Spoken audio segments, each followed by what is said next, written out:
Good morning, my name is Steve and welcome to my channel. So today is Friday, August 28th. And a little cloudy, a little bit of rain last night. But that's the way it is. Summer is winding down. I can feel it in my bones. So, as I said in the past, Fridays we take off through August. So, got our own business. We do, we're a factory distributor for semiconductor parts and pieces, which is a grueling business. It's not what it used to be.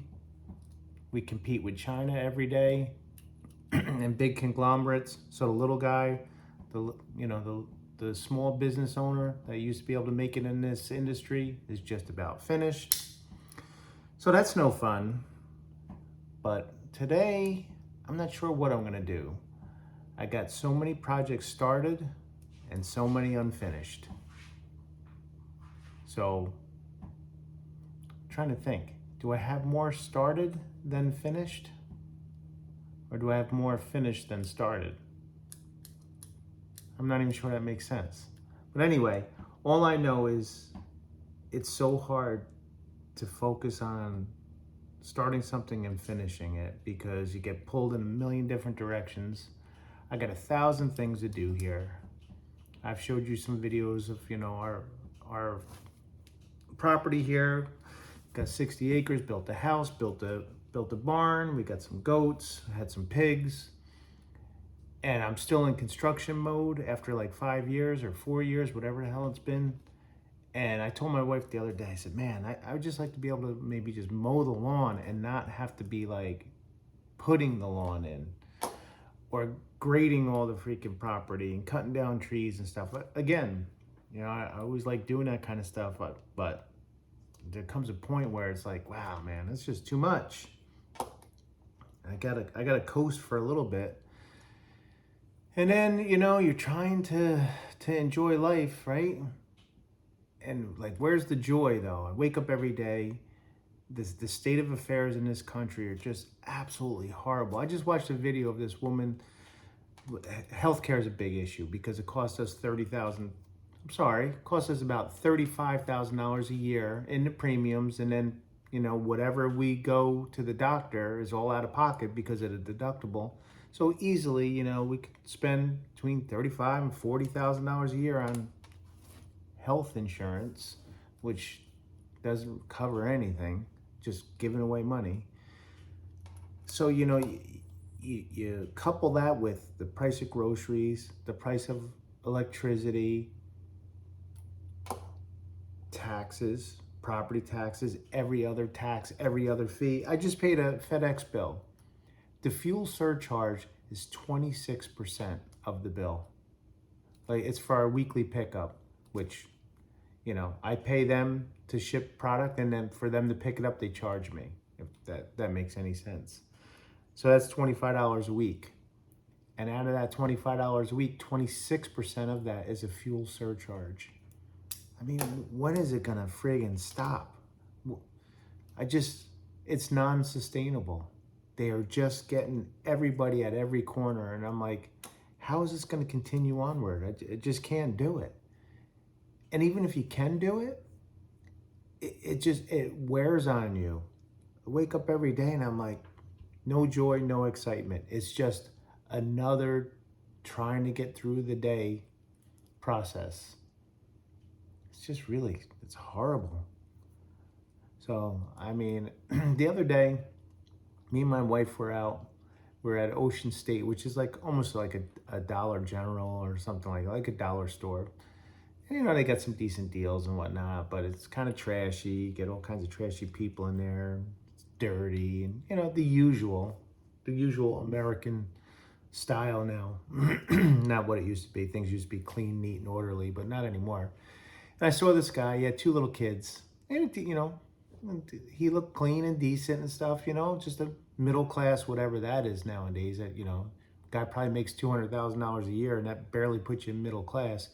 But, the kids were, well dressed and stuff. And they were running around and, they were on the floor and just, being kids. They were like, I don't know, a little girl and boy, probably like 5 and 7 or something. And I looked at that guy and I said to myself, man, God, dude, am I so glad that we raised our 4 kids 30 years ago? Between, my youngest is 22, my oldest he's gonna be 30, I think. Anyway, I mean, we had four, and they were close together. And it was tough raising kids, but it was doable. We had fun times. It was exciting. Do all this kind of stuff. And I was just like, and then I saw that guy and I had a flashback. I'm like, oh my God, if I had to relive raising our kids today in this environment, in this world, in this country, I'd break down and cry. I mean, I felt for that guy. He looked frustrated and tired and everything, and he's trying to rein his kids in, and they're running around and stuff. The woman, the cashier, just miserable. Said no word to nobody. It was a younger girl, and it was like, when you used to walk up to a cashier or register and be like, "Hi, how you doing? Good afternoon. How's your day?" Not a word. Just miserable person. And that guy had like a handful of stuff. His bill was like $250, and I'm like, you just bought about $13 worth of stuff, maybe. You just had to pay $250 for it. And the kids are like, Daddy, can I get this? Can I get that? And I remember those days, and I would, most times, we buy these little frivolous things for your kids and stuff. But now it's like, well, it's the difference between maybe eating dinner and buying your kid some plastic toy from China. Oh my God, I cannot believe how bad this place has gotten over 30 years. Saw something last night. They said there's approximately 107 million illegal aliens in this country that, they're all signed up for their subsidies, free health insurance, free everything. That's a 1/4 of the population of this country. And they're like, we're fighting this war over in Iran, whatever. Fighting a war with, I don't know what we're fighting over there, but they're like, the fight is really right here in our country. And I'm going to say, yeah, that's 100% true. The fight is internal here. It starts with our crooked government and the people. That's the fight, really. It's the revolution fight. It's us against the crooked government. And then all the illegal aliens, most of them, a good portion of them, hate everybody here. They're trying to overrun and overrule this country. And we're caught in the middle of it, and we're paying for it. People like my wife and I, that we got to, here's the middle class ladder. We just about made it a little bit past that middle class ladder. And guess what? They just moved the goalpost. It's up here now. But here, where we are, they're like, okay, those are the people that fear everything, kind of, and try to make all the right decisions. And they're like, those people right here in this little group, they're the ones that will pay. You send them a bill, they'll pay it. They're not going to walk away from it. You give them a speeding ticket, they'll show up in court, they'll pay it. You give them an insurance bill comes, they'll pay it. So we're doing all that. We're paying that. My daughter gets in, or a while back, the guy that was working on my wife's car, he was taking it for a test ride, gets in an accident, totals the car. The guy that hits him, of course, has no insurance. So what do? They come after my insurance because he's got no insurance, but I do. I paid the premium. I did all the right things. That guy, no driver's license, no insurance. Guess what happened to him? Nothing, zero. He just walked away. Just walked away and took everything. And then I had a fight with the insurance company to get another car. And it was a newer car. It was a Volvo. I think it was like a 2019 or something like that. And that was during COVID. Couldn't get another one. So what happened is, because of COVID, I had to go buy a new one. I wanted to buy a used one. So that accident cost me $20,000 to get another car out of pocket. They didn't want to cover hardly anything. I had to fight with them on the replacement cost. And then guess what? My insurance went up because they're like, we had to pay it because that guy didn't have insurance. So now that's a claim against you. So it goes up. My point is, the people that do everything right are the people that pay over and over and over again, because they're coming after you and they know that guy, Steve, and his wife, they work real hard. They got a couple extra bucks sitting in their pocket.